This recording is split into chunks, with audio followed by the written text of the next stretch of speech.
Well, we try to cover, we do this through the history of the Bible, starting in the first century, showing how the Gospels were set forth, and then how there are a lot of warnings. I mean, of course, I'm a Christian, so, I believe the teachings of the Bible, and we show how Jesus and all of the apostles had warned of grievous wolves that would enter into the church and that would misuse the Christian faith for their own selfish designs. And so those warnings begin, and then we move up forward into the early centuries, and ultimately the conflict really in Rome between Christianity and paganism. And that conflict came to, or what seemed like it came to an end, with Constantine the Great in 313 A.D. And Constantine was the famous general. Rome was a tetrarchy. It was governed by 4 emperors. And then Constantine sees this vision where he sees supposedly a cross emblazoned on the sun, and he hears a voice tell him, "In this sign, conquer." And so he then adopts the sign of the cross. He believes the vision is from Christos or Christ, and he uses this symbol, goes into battle, defeats his enemies, and Rome becomes a single system under a single emperor. All right, stay there. We're coming back. We're going to roll through this history with Chris Pinto. The new film, the 4th in the series, A Lamp in the Dark, The Untold History of the Bible, available on DVD at Infowars.com. Okay, let's go right back to Chris Pinto. So you were getting into Constantine right before the fall of the Roman Empire, 100 years later. Continue. Constantine was the first to legalize Christianity there in Rome with the Edict of Milan in 313 A.D.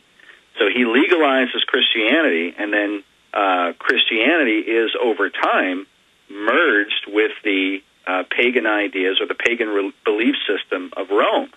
And Constantine, it's said, if you read different historians, that he confused Christos with the god Mithras, the sun god of the ancient world. And there are some, like when you see these big statues of Constantine, there's a very famous head and his arm and leg and this kind of thing. These were gigantic statues that he had set up around his empire with him dressed up like Sol Invictus, the sun god. And he believed he was the manifestation of Sol Invictus. Well, it said that Constantine took to himself, as Caesar, he became the sole emperor of Rome. He had the title Pontifex Maximus. That's the title for the Caesar. It meant he was the head of the pontifical college, the head of the pagan priesthood. So he adopted another title as the head of the Christian church, and he called himself Vicarius Christi, meaning another Christ, or the substitute for Christ, one who stands in the place of Christ. And so he would govern the pagans and he would govern the Christians with these 2 titles. And then in time, of course, he leaves Rome because of all the politics involved. He goes and he founds Constantinople, and then Rome falls to the barbarian tribes and this kind of thing. And in the aftermath, the popes arise as the bishops of Rome, and they claim these 2 titles of Constantine, the Vicar of Christ, Vicarius Christi, and Pontifex Maximus, which they hold to this day. That's why the Pope is called the Pontiff.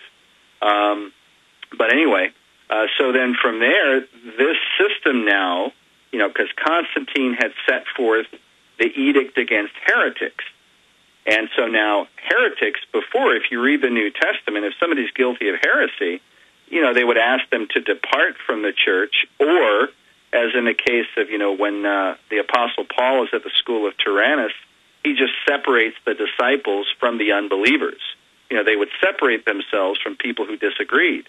But now Constantine, the state steps in, and Constantine is passing laws that people who disagree on certain doctrinal issues have to be hunted down, arrested, in some cases killed, and so on, for heresy.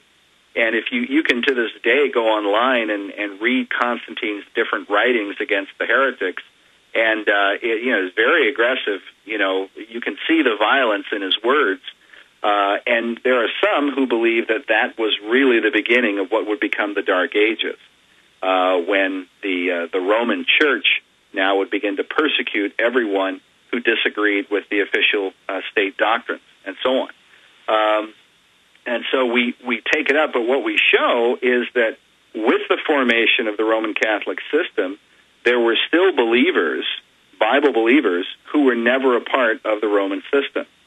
And from the histories that we have, many of these groups fled into the north of Italy and the south of France, and they became known as the Paulicians. They were known as the Donatists in some cases, the Waldenses, the Albigenses. They've been given different names, but probably the Waldenses and the Albigenses are the two most famous.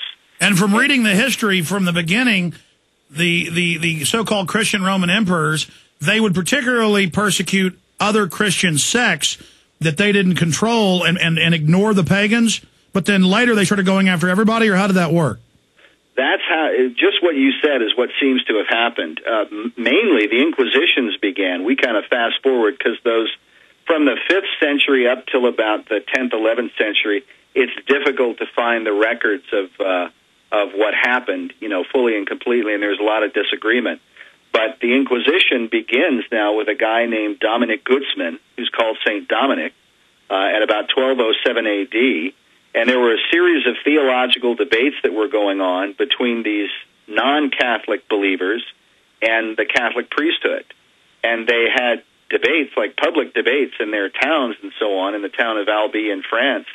And there were sharp disagreements, but the one thing that the Albigenses were known for was that they paid strict attention to the Bible. They just believed what the Bible said, whereas the Catholic priesthood would come in with the traditions and the official declarations of the Holy See of Rome and so on, and the popes and whatnot.